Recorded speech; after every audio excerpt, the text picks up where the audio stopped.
Astros starting pitcher Framber Valdez has a fractured left ring finger. What does this mean for his fantasy value? Plus, who are Scott White's favorite sleepers this season? Find out next on Fantasy Baseball Today in 5.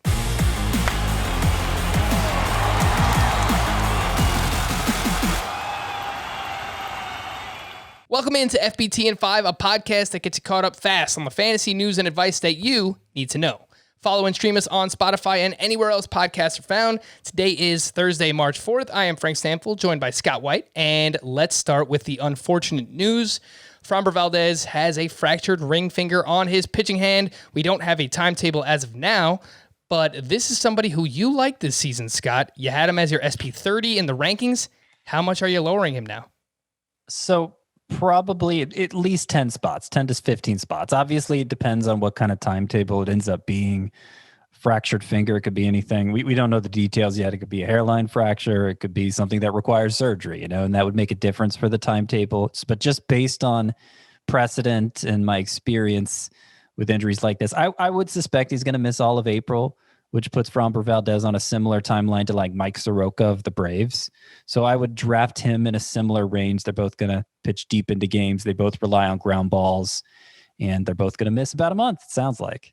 Framber Valdez, the ADP, according to Fantasy Pros, is 105.8. Mike Soroka all the way down at 163.2. Who would you rather have between those two, Scott? Valdez or Soroka?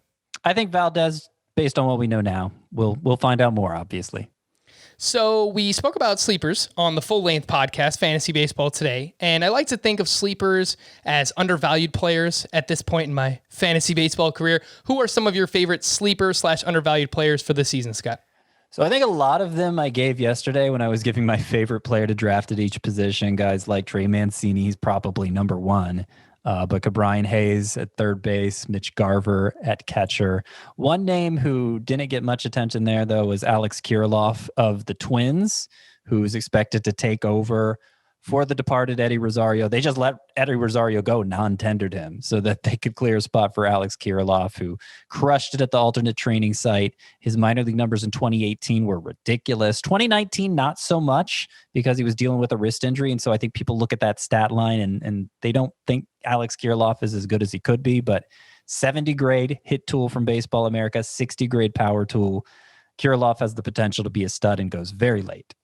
Alex Kiriloff, the ADP, according to Fantasy Pros, is 285.2, and you mentioned some of those minor league numbers. 279 career minor league games for Alex Kiriloff.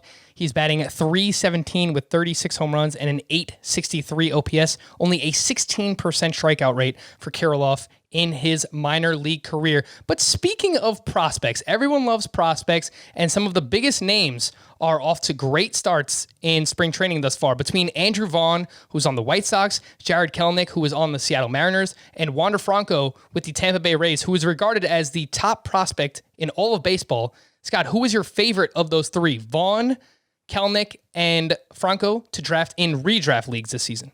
So my favorite sleeper actually might be Andrew Vaughn, but since I knew you were going to ask me about this, I didn't say it before.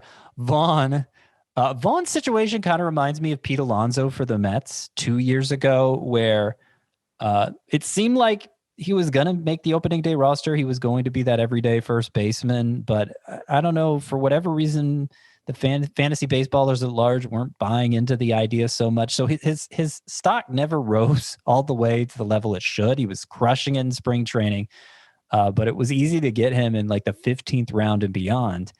And you're seeing that for Vaughn too, despite the elite prospect pedigree, the middle of the order profile, guy who could potentially hit for average and power, on base skills. And I think like he's going to be their DH. The alternative is Zach Collins, a catcher who strikes out too much. If it's not Vaughn from opening day, it'll be Vaughn within 2 weeks, and that difference is negligible. So very excited about him.